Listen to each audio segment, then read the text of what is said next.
June 28, 1944. Over the Kent countryside. Squadron leader Roland Beaumont shoved the throttle forward, past the detent, past the red warning line marked emergency only, into territory the engineering manual said would destroy his engine in minutes. The boost pressure gauge climbed past +9 pounds, past +10, settling at +11. The Napier Sabre engine didn't explode. It roared. Before we dive into this story of desperation and defiance, hit that like button and subscribe so you don't miss these untold stories from history. Drop a comment below telling us where you're watching from. We love hearing from our community around the world. Your support keeps these stories alive. Beaumont closed on the V-1 flying bomb ahead of him, its pulse jet engine buzzing like a demonic wasp. 400 yards, 300, 200. He fired. The cannon shells found their mark. The warhead detonated over farmland instead of London. He throttled back, expecting alarms, expecting smoke, expecting his magnificent aircraft to tear itself apart from the abuse he'd just inflicted. The Tempest flew straight and true. And in that moment, Beaumont realized something that would change Britain's entire defense strategy. Sometimes the rules existed to be broken. The sound arrived before the terror fully registered. On June 13, 1944, exactly 1 week after Allied forces stormed Normandy's beaches, Londoners heard something new in their skies. A rattling, mechanical pulse, a two-stroke engine sound that grew louder, then suddenly stopped. 15 seconds of silence. Then the explosion. Hitler called it Vergeltungswaffe 1, Vengeance Weapon 1. The British called it the Doodlebug, the buzz bomb, or simply the V-1. 25 feet long with stubby wings and a pulse jet engine mounted above its fuselage, carrying 1,970 pounds of Amatol explosive in its nose. No pilot, no crew, no mercy. The design was brutally simple, terrifyingly effective. Air rushed through spring-loaded shutters mixed with fuel, ignited, and blasted out the back 50 times per second. Germany could manufacture them for a fraction of a conventional bomber's cost. Launch crews in Pas-de-Calais simply pointed them toward London and sent them on their way. In the first week, 73 V-1s reached London. Over 500 civilians died. Thousands more were injured. During the Blitz, people could hear bombers approaching, watch the dogfights, see the enemy. These flying bombs offered no such clarity. They arrived at any hour with no pattern beyond that terrifying buzz. You heard it. You froze. You waited for the silence. Then you hoped the explosion came from somewhere else. By the end of June, over 2,000 V-1s had been launched toward England. Roughly 70% were getting through. Fighter Command needed an answer immediately. The question wasn't whether British pilots were brave enough to chase these weapons. The question was whether any aircraft in the RAF's inventory could actually catch them. The Supermarine Spitfire Mark V could manage roughly 370 miles per hour in level flight at optimum altitude. That sounds faster than a V-1's cruise speed of 340 miles per hour, until you factored in real-world conditions. A Spitfire pilot scrambling to intercept had to climb from sea level, burn fuel getting into position, then chase down a target already at speed. By the time the Spitfire reached intercept altitude and accelerated to maximum velocity, the bomb had often crossed the coast. Pilots had perhaps 3 to 5 minutes to close the distance before it reached London. The Hawker Hurricane fared even worse. Its maximum speed of 320 miles per hour meant it couldn't catch a V-1 at all unless the pilot had altitude advantage and could dive onto the target.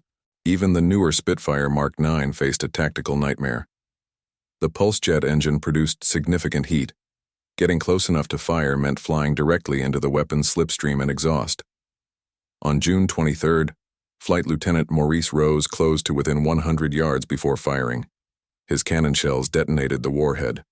The blast wave flipped his Spitfire onto its back. Rose recovered control at less than 500 feet, his aircraft peppered with shrapnel. 3 other pilots that week weren't so fortunate. By the end of June 1944, the statistics told a sobering story. Roughly 2,750 V-1s had been launched. Anti-aircraft batteries had destroyed 261. Fighter aircraft had accounted for another 444. That meant over 2,000 flying bombs had reached their targets, Germany was now sending over 100 V-1s per day toward England. Air Chief Marshal Roderick Hill needed faster fighters. Speed wasn't just an advantage anymore. It was the only thing that mattered. The Hawker Tempest Mark V sat on forward airfields in Kent and Sussex, its massive Napier Sabre engine still temperamental, still being debugged by ground crews. Sidney Cam's design team at Hawker had created something extraordinary. 24 cylinders arranged in an H configuration, sleeve valves instead of conventional poppet valves, 2,180 horsepower at 3,750 revolutions per minute. On paper, it was perfect. In level flight at 11,000 feet, a Tempest could reach 435 miles per hour. That gave pilots a 95-mile-per-hour advantage over a V-1's cruise speed. In practice, the margin was narrower. V-1s didn't fly at 11,000 feet. They droned across the channel between 2,000 and 3,000 feet, right down in the thick air where engine performance suffered. At 3,000 feet, the Tempest's maximum speed dropped to roughly 400 miles per hour. Still faster than a V-1, but not by much. Number 486 Squadron, operating from Newchurch in Kent, the closest airfield to the V-1 launch sites, began scoring kills in late June. Squadron leader Roland Beaumont destroyed his first V-1 on June 28, firing a 3-second burst that detonated the warhead over farmland near Ashford. His combat report noted he'd had the throttle wide open for the entire interception. He'd only just closed the distance before the bomb entered the defensive balloon barrage zone around London. That phrase appeared in report after report. Throttle wide open. Pilots were flying their Tempests at maximum continuous power, holding nothing in reserve, and still barely catching their targets. The Tempest was the fastest thing Fighter Command had. On good days it was fast enough, but only just. And only just wasn't acceptable when 100 V-1s per day were crossing the coast. Squadron leader Joseph Barry, commanding officer of No. 501 Squadron, noticed something during a particularly desperate chase on July 5th. He'd been pursuing a V-1 with his throttle already at maximum continuous power, plus 7 pounds of boost pressure, when the bomb began pulling away. In frustration, Barry shoved the throttle past the gate that normally prevented pilots from exceeding safe manifold pressure limits. The Sabre engine bellowed. The boost pressure gauge swung past plus 9 pounds into territory marked with red warning lines. The Tempest lurched forward as if kicked from behind. Barry's airspeed indicator climbed through 410, 420, 430 miles per hour. He closed on the V-1 rapidly, destroyed it with a clean burst over Dungeness, and returned to Newchurch expecting his crew chief to inform him the engine was scrap. The fitter who inspected the engine found elevated exhaust temperatures and discoloration on the cylinder heads. But the Sabre was still running. It had survived. Barry filed his combat report without mentioning the throttle override, but word spread quickly through the crew room. If you needed those extra 20 miles per hour, and you always needed them, the engine could probably give them to you. The emergency gate existed for sound engineering reasons. Napier's specification stated the Sabre could tolerate plus 9 pounds of boost pressure for 5 minutes during combat emergencies. Beyond plus 9, you entered a realm of mounting mechanical violence. Cylinder pressures increased dramatically. Temperatures soared. The delicate sleeve valves began operating outside their design margins. Pilots didn't care. By mid-July, the technique had become standard practice despite being explicitly forbidden in Air Ministry technical orders. Pilots would scramble, climb to intercept altitude, spot the V-1's exhaust flame, push the throttle through the gate, and chase at plus 11 or even plus 12 pounds of boost.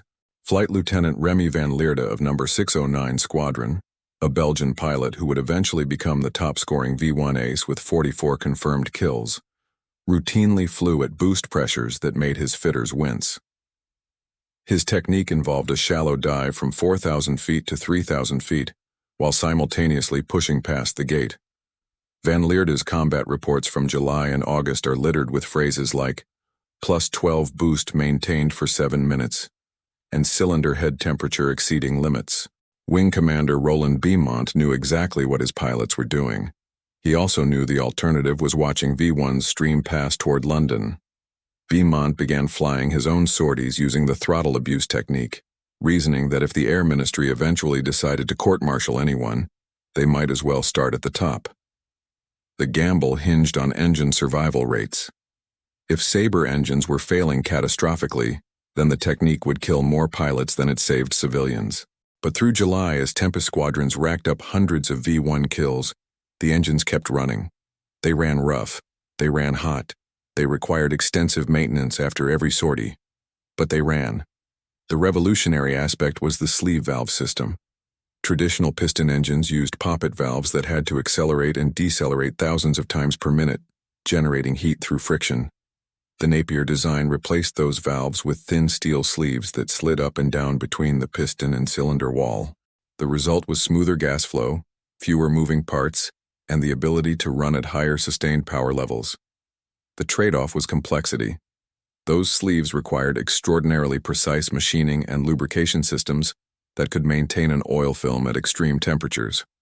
When pilots pushed past +9 pounds into +11 or +12 territory, they were forcing the cylinders to process air-fuel mixtures far denser than Napier's engineers had intended. Cylinder pressures during the power stroke increased dramatically, from perhaps 1,000 pounds per square inch to 1,300 or 1,400. The sleeve valve design's advantage was that it distributed thermal and mechanical loads across a larger surface area. The sleeves could absorb punishment that would have destroyed poppet valves, at least for the brief periods required to catch a V1. 10 minutes at +12 boost might cost you an engine overhaul, but it wouldn't necessarily cost you the engine mid-flight. That narrow margin between damaged but functional and catastrophically failed was what made the entire technique possible. Number 150 Wing at Newchurch became the epicenter of Britain's V1 defense. By late July 1944, 5 squadrons of Tempests operated from Newchurch's grass strips, flying up to 100 sorties per day. The operational tempo was brutal. Pilots slept in crew rooms within sprinting distance of their aircraft. When radar stations detected incoming V1s, controllers scrambled the nearest available Tempest.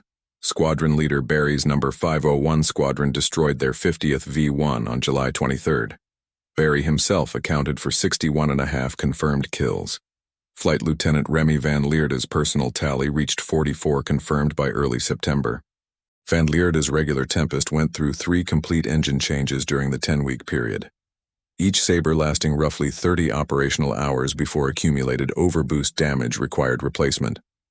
Between June 16 and September 5, 1944, No. 150 Wing destroyed 832 V1 flying bombs. That represented roughly 30% of all V1s destroyed by fighter aircraft during the campaign. The next most successful unit, No. 91 Squadron flying Spitfire Mark 14thers, accounted for 185 kills. The Tempest's advantage came down to those extra miles per hour bought with overboost. Flight Sergeant Arthur Wilkins, a fitter with No. 501 Squadron, kept an unofficial notebook documenting what throttle abuse was doing to his engines. The entries from late July make sobering reading.